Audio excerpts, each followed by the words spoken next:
अस्सलाम वालेकुम। आप देख रहे हैं पाक एक्सक्लूसिव टीवी। आज सुबह तकरीबन 11:30 बजे के करीब कराची में एक मशहूर शॉपिंग सेंटर चेज़म में अचानक आग लग गई, जिसके बारे में ताहाल ये कहा जा रहा है कि ये शायद शॉर्ट सर्किट से थी, लेकिन अभी तक इस आग पर काबू नहीं पाया जा सका।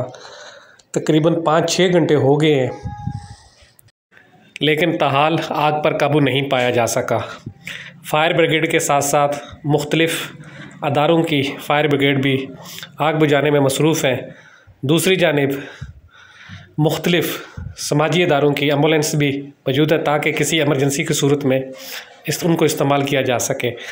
फायर ब्रिगेड पूरी कोशिश कर रहा है इस आग पर काबू पाए, लेकिन ताहाल इसमें कामयाबी नहीं उसको मिली। आप देख रहे हैं पाक एक्सक्लूसिव टीवी।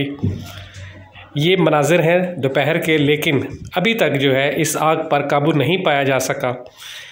कहा जा रहा है कि आग की शिद्दत बहुत ज़्यादा है, फायर ब्रिगेड वालों को आग बुझाने में बहुत मुश्किलात का सामना है, लेकिन वो कोशिश कर रहे हैं। देखें कितनी देर में वो इस आग पर काबू पाते हैं। लेकिन हमारा दूसरा अलमिया ये भी है कि हर शख्स मोबाइल फ़ोन लिए वीडियो बनाने में मसरूफ़ है, इस चीज़ से बेपरवाह कि वहाँ क्या हो रहा है, क्यों हो रहा है, लेकिन वो अपने काम में मगन है। ज़रूरत इस बात की है कि ऐसे मौक़ों पर हम लोग दूर रहें और वो अदारे जिनका काम है उनको करने दिया जाए।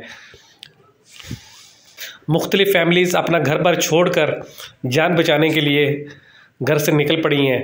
गाड़ियों वाले अपनी गाड़ियाँ लेके निकल रहे हैं, लेकिन मोबाइल वाले अपने शौक़ पूरे करने में मसरूफ़ हैं। ये एक इंसानी अलमिया है। हम लोगों को चाहिए कि ऐसे मौक़ों पर बिल्कुल दूर रहें और फायर ब्रिगेड और दूसरे जो अदारे हैं जिनकी जो ज़िम्मेदारी है उनको काम करने दिया जाए। बराए मेहरबानी इस पर अमल करें और इस तरह की चीज़ों से दूर रहें।